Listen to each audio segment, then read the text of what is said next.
Hey there, this is Clay, and today I'm going to answer a question about how long you should be using the no contact rule, or the active no contact rule.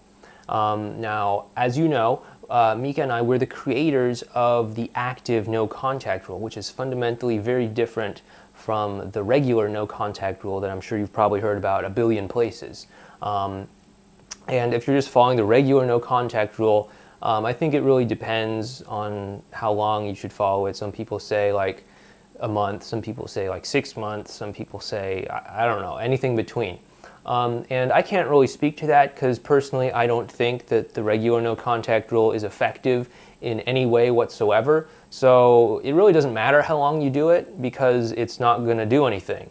However, if you follow our advice and do the active no contact rule, that's kind of a little bit murky as well. We generally recommend about 30 days or a month, just as like a good starting place for most people. However, it is possible to go through it in a shorter amount of time, or sometimes it might take a longer amount of time. Really what it is about doing a couple of different things. First, it is about really bettering yourself as a person. That is one part of the active no contact rule. It's also part of the regular no contact rule too, according to the way most people describe it. Another part is really giving yourself a chance to heal from the breakup. That's a part of the active no contact rule, also a part of the regular no contact rule too. But where the active no contact rule is different is that, we use active no contact as a training ground for mastering relational skills so that you can make sure that you have these down when you need them. This is kind of like your karate dojo where you're practicing those punches, those kicks and stuff like that, so that when you need them in a high stakes situation, like when you're with your ex, you will have them. They will be habitual. They will be hardwired into who you are and how you're acting and behaving. It won't be like something that's sort of clunky and awkward because it's the first time you've ever used it or something like that. These relational skills will be hardwired into you, and obviously the more time that you spend practicing them during active no contact, the better you will be at using them in the real world.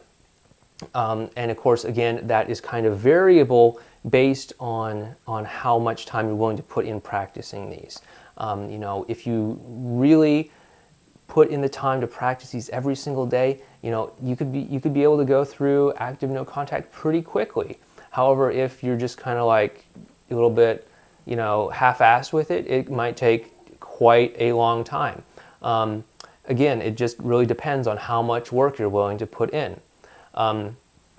So again, there is no hard set amount of time for active no contact. Just as a general rule of the thumb, we kind of by default recommend that people start with 30 days. That's generally a good amount of time for most people. Sometimes it takes people longer though. And when it comes to the regular passive no contact rule, all bets are off. Just go with whatever they say wherever you heard about it, because to be honest, it's not really going to matter because it's not going to work. Sorry to be a little bit cynical with you there, but that's just my personal, very opinionated point of view. So again, I hope this helps you out. If you'd like to learn more about the active no contact rule and how to apply it in your life so that you can bring your ex back into your life and have the great loving relationship with them that you know that you can have, please head on over to relationshipinnergame.com and sign up. Thanks.